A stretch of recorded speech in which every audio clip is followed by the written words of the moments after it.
Welcome to Everyday Tech Explained. Today, we're looking at NotebookLM's new cinematic video overviews.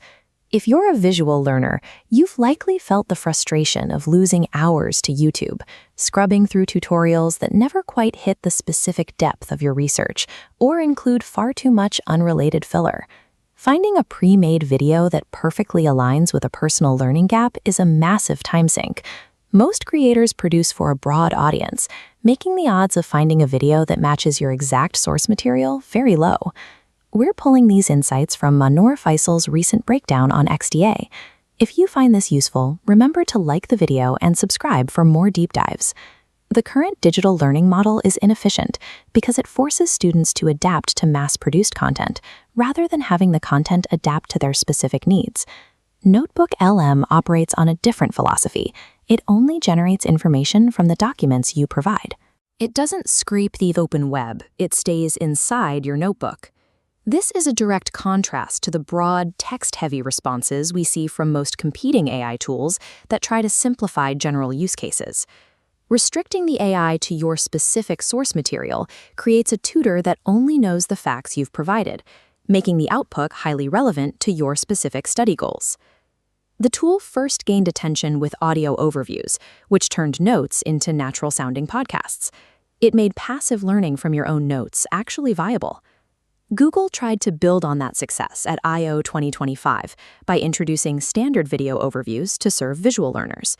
However, those early videos were essentially narrated slideshows, static images with a voiceover that felt like watching a basic PowerPoint presentation. Cinematic video overviews aim to fix that. This diagram shows the technical stack.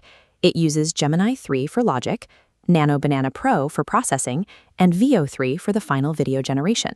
This model architecture moves away from static slides, prioritizing fluid visual storytelling and animations that help keep the viewer's attention. To see how this works in practice, consider a dense collection of notes on medical insurance eligibility verification, a topic full of complex terminology and procedural steps. Trying to parse those workflows through text alone is overwhelming.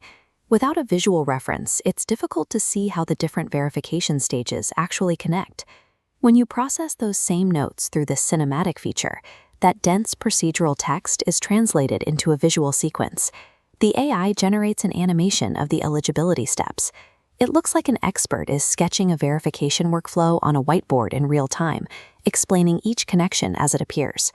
This ability to instantly visualize your own documentation removes the need to go searching for a generic YouTube video that might only cover half of what you need. Curious, if this technology can take dense documentation and make it visually intuitive, why hasn't it replaced traditional studying yet? The first barrier is the price. Access to cinematic video is locked behind the Google AI Pro tier, which currently costs $250 a month. Even with that high price tag, the limits are strict.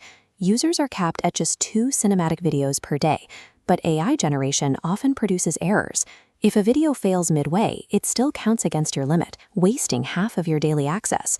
This throttle makes it very difficult to experiment with different prompts or source combinations, which is usually necessary to get the best results from any AI tool. A learning tool is less effective if economic limits discourage you from actually using it. Cinematic video overviews provide a look at what personalized education could look like when visuals are generated directly from your notes. But until these paywalls and generation caps are lowered, traditional search engines and YouTube will remain a necessity for most students. Would you pay $250 a month for a tool that visualizes your notes? Let us know in the comments. Be sure to like and subscribe for more tech analysis. We'll see you in the next one.